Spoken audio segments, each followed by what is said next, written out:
Welcome to our channel. Today we how to connect Stripe Radar to reduce insurance fraud chargebacks. Complete guide step by step clearly. To connect Stripe Radar to help reduce insurance fraud chargebacks, first, log in to your Stripe account. Once logged in, navigate to the dashboard. Click on the Radar section in the sidebar. In the Radar section, find the Rules tab and click on it. Here, you'll see options for customizing your fraud detection rules. Select the option to create a new rule. You can set parameters based on your specific needs.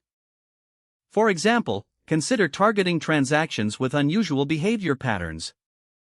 Input conditions that trigger the rule, such as high dollar amounts or foreign locations.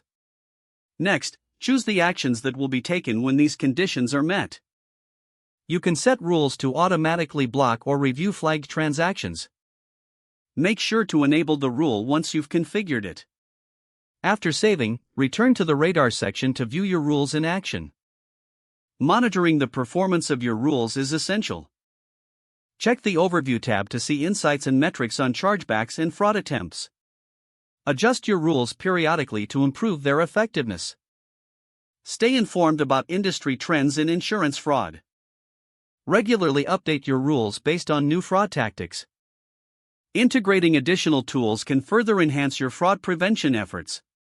Consider utilizing the Disputes feature in Stripe for chargeback management. Review transactions that lead to disputes and analyze patterns. Educate your team on common fraud signs to improve screening. Collaborate with your insurance providers for additional fraud resources. Document your processes to create a standardized approach for handling fraud.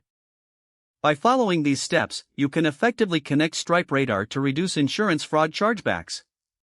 If the page does not load, refresh the browser or try again in a private or incognito window.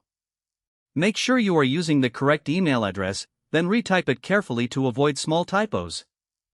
If your password is not accepted, use the reset option and create a new strong password you can remember.